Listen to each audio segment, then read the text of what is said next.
好似2017年6月18日播出嘅曼德拉效應專輯26，個人嘅曼德拉效應經歷，突然出現同消失嘅建築，突然改變嘅家庭關係，初步分享咗 Jolene Robinson 女士喺個人經歷同人際關係嘅曼德拉效應，令自己同丈夫嘅關係並家庭裡面嘅姊妹關係出現改變，證明曼德拉效應唔單止出現喺死物或者事件上，亦會出現喺個人歷史上，將來被提之後，亦可能發生同樣嘅個人曼德拉效應，出現全球性人際關係嘅自我修復。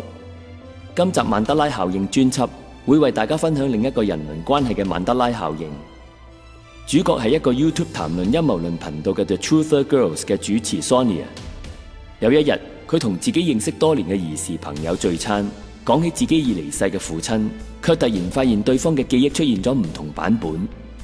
明明係自己嘅父親，而且同大部分兒女一樣，無數次從父親口中聽見父親喺第二次世界大戰時經歷嘅種種艱苦，實在唔可能記錯當中嘅細節。所以 Sonia 認定係自己嘅朋友記錯，然後向自己嘅兄弟同家人詢問父親喺第二次世界大戰時嘅經歷，結果令 Sonia 非常震驚，自己兄弟對於父親嘅歷史記憶竟然都同自己唔同，卻係自己兒時朋友嘅記憶版本。以下片段係 Sonia 親身分享佢嘅經歷。Hi everyone, Truther Girl Sonia here. It's really late at night. I'm kind of thinking, what am I doing pulling out my camera? But you know what? Like, this kind of blew my mind, okay, about the Mandela effect. I'm a pretty skeptical person, you know? And I had done a video before where I had been looking at all these things about the Mandela effect, and I was like, you know, it seems like either people don't know their history or they just don't remember what the thing was called, and now they're like, no, it was always depends, but really it was depend. But then I guess when you talk about the product, you talk about the in a plural, like, because you don't go pick up one depend. I guess you could, but usually you pick up a whole pack of them so that you go get some depends, you know, stuff like that. And then I saw this woman, she was saying her husband isn't her husband anymore because his whole narrative had changed. And I thought, well, yeah, it's pretty weird. I mean, if that happened to me in my own life, I think I'd be pretty convinced about the Mandela effect. And then I thought, well, you know, or she could be making it up, or she seemed really sincere. Or, I don't know, maybe like she's got memory problems. I mean, you know, you think of these things, but I pretty much figured, you know, she sounds sincere, and it is really weird. So, you know, maybe there is such a thing. Maybe there's something going on. But it hasn't happened to me yet, though, right? Until the other day, something really weird happened. Well, it was a while ago now, like a couple weeks ago. So I went to a friend was having a party. I went to her party, and I'm up on the roof with a couple of guys. Don't get any funny ideas, they're just my friends, right? Like, they're just having a beer up on the roof, we're just talking. Like, these are people I've known, like, from the time I was really young. So up there actually were like two people that I've known since we were like 6 years old. They're like my brothers, my little brothers. And so one of them, well, his name's Eric. You don't know who he is, so I'll just use his real name, otherwise it's gonna confuse me. So Eric is there, and the other one, Alistair. So Eric is sitting there and he's having a beer, and we're talking about my dad. My dad passed away a few years ago, and he was a super cool guy. And these guys knew my dad. Like, Eric just loves my dad. And so, you know, Eric was talking about my dad, and he starts talking about my dad's story. And see, my father is a Polish Jew from the town of Łódź, which was on the then German-occupied side of Poland. But he was born in Białystok, which during World War II was at that point occupied by the Russians. And he like really didn't, you know, look Jewish. He was tall, blonde, and blue-eyed. He had a big Polish nose. He had like a very Polish, okay, he had like a Polish-looking face, let's just say, okay? And he looked Polish, just everything. And he didn't speak with like a Jewish accent because they never spoke Yiddish. And his sister was like dating a Polish guy, and apparently she looked like me, except with blue eyes and tall, and like they're all tall and blonde and whatever. So like they could pass as Poles, you know? So when they signed the paper that the next day the Jews were gonna have to wear the star, my father decided, this is not for me. This is what he told me. I mean, you know, when you have a parent that went through something like World War II and running away from the Nazis and ending up in a gulag, which I'm gonna tell you about, You know, you've heard this story many times, like your whole life you've heard over and over all these things, right? So what's weird is that that night I found out the story had changed.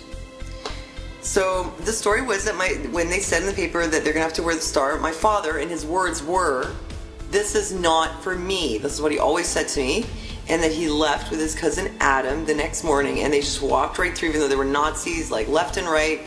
They were lining up Jews, they were making them dig trenches and stuff like that. These people all had the star. My father just walked right through the town. Nobody thought he was a Jew because he didn't look like one, so he just walked, kept going, and they got into the eastern part of Poland. They got to Białystok.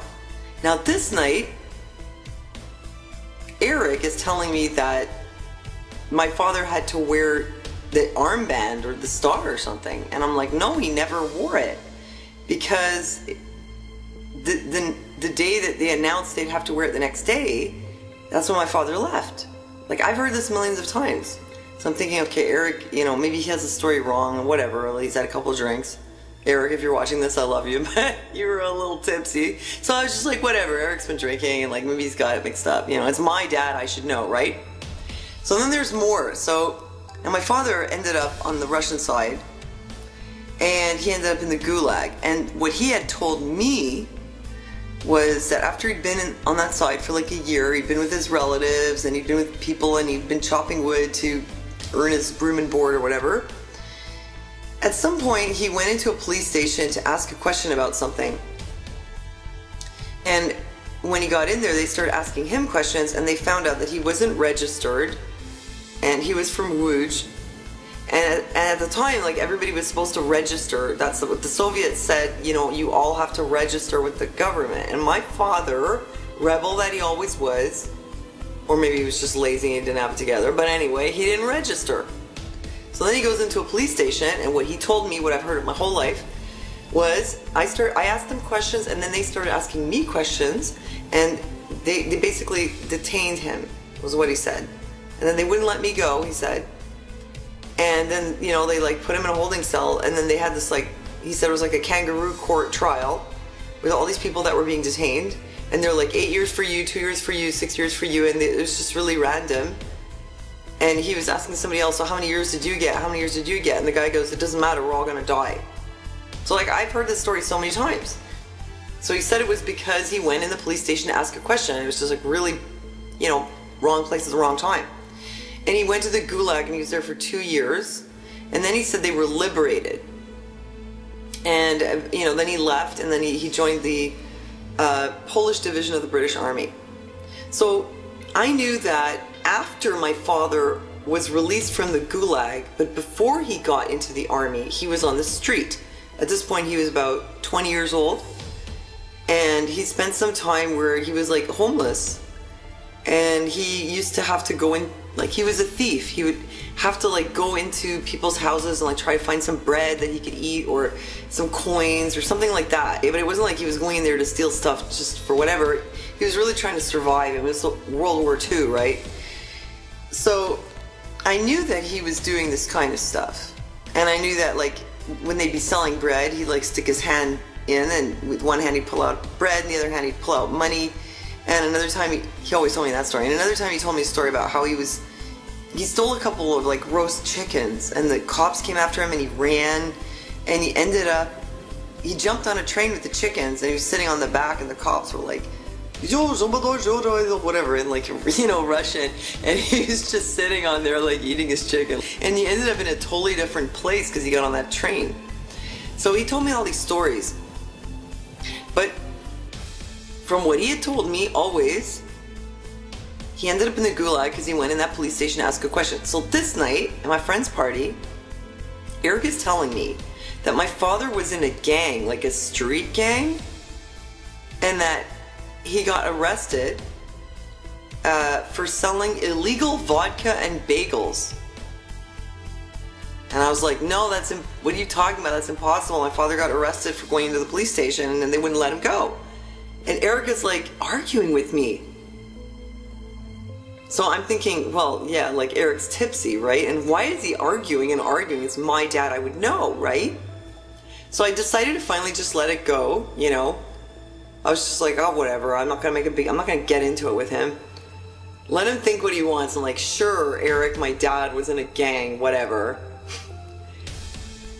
But he was telling me, my father was selling illegal vodka and bagels. And he was telling me he had like this jacket. And he was like, hey, you want some vodka, you know?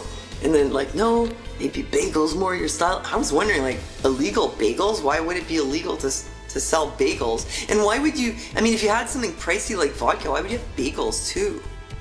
And like, in your coat? And my dad was like a hobo, so like, can you imagine like a hobo coming up to you and he's like, hey man, you want bagels? And you're like, whew, I don't think so, I'll pass on that one. And he's like, oh, you go like reach in the back of his pants, oh, I got some string cheese in here to go with them.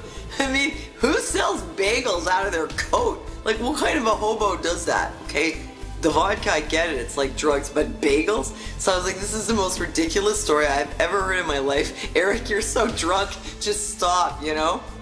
But he's insisting this is true. So I thought, well, there's an easy way to settle this. I'm gonna call my brother and I'm gonna find out. And my brother's gonna be like, Eric doesn't know what he's talking about. Bagels and vodka.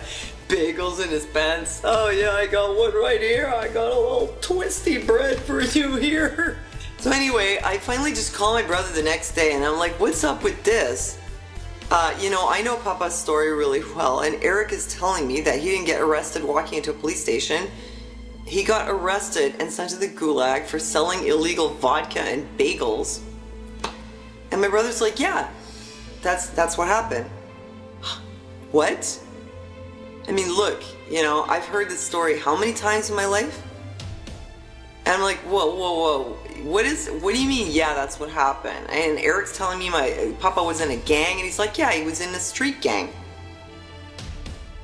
What, before he got sent to the gulag? 'Cause that's really weird. He was on the street after being in the gulag, is what he told me, until he got in the army. And my brother's like, no, he was in a gang, and like, he just confirmed the whole story. So that is absolutely bizarre, because my father told me, like, he went over to Bialystok and he was staying with relatives, and he was like, you know, going to people's door, like, do you need wood chopped or whatever? And then he just went to that police station that day. And like, I remember everything that he told me, because you know how parents are, and like, especially your old dad, like, repeats the same story a million times. I'm like, yeah, I know. They said it doesn't matter how long you got, we're all gonna die. Like, I heard that so many times. And like, he never told me anything about being in a gang or selling vodka or nothing. You know what I'm saying? Like, this is really weird. That's my dad's story that like, my whole life, I heard him telling the story. And now all of a sudden it's changed. And also the part about him wearing the star or the armband. You know, he made a point of telling me always about how he left because they were announcing that in the newspaper, and he never wore it. If he had had it on, he wouldn't have been able to just walk through the town and walk out. He never wore it. And now apparently, according to Eric and my brother, he did wear it. This is very strange. Also, the story of his liberation was weird. There was a treaty that decided that all the Poles in the gulag would be liberated so that they could then join the Polish army. Eric that night was telling me that a couple of guys actually went to the gulag and told them, you have a choice, you can stay here or you can come and join the army. Like, as in right away, go straight to the army. And that my father went with them. But the story he had always told me was that they were liberated and they were just let out, and then he tried to get into the army and it took a while. Well, actually, he told me because he was with a couple of Jewish guys, and every time they would realize they were Jewish, they wouldn't let any of them sign up. So he ditched those guys because, like, our last name is not Jewish, and like I said, he didn't look Jewish. So he finally ditched those Jewish guys who looked Jewish and had Jewish names and went and signed up by himself, and that's how he got in the army. But it was like in the interim between being released from the gulag and getting in the army, that's when he was on the street. and like sneaking around and stealing things. Whereas in this version of the story, he was already involved in like a gang before, and then that's why he got sent to the gulag. So I mean, everything is just totally switched around, and wearing the armband, and then like being liberated to go directly to the army. Like the whole timeline has changed. So like there's only two possibilities. Either my dad didn't tell me this story, which I really doubt, because he did tell me. He told me a lot of things, because I asked him about a lot of things. But either he, for some reason, he didn't tell me, or it's the Mandela effect. 以上例子，我哋睇見 Sonia 得知自己父親喺第二次世界大戰嘅時候嘅艱苦同悲慘經歷，因曼德拉效應而出現重大轉變。因為第二次世界大戰嘅整場戰役已經因為各種地貌同人事嘅曼德拉效應，改寫咗好多上一代老年人喺二戰時期嘅個人經歷。下一篇主日信息，我哋會為大家分享一個已經發生喺石安教會嘅曼德拉效應，同樣係因為二戰嘅曼德拉效應，令自己父親嘅二戰經歷出現咗改變。敬請密切留意。同時，大家亦可以留意自己上一代嘅家人歷史，會唔會同樣出現曼德拉效應？特別係有關二戰時嘅經歷，結果可能會令你相當驚訝。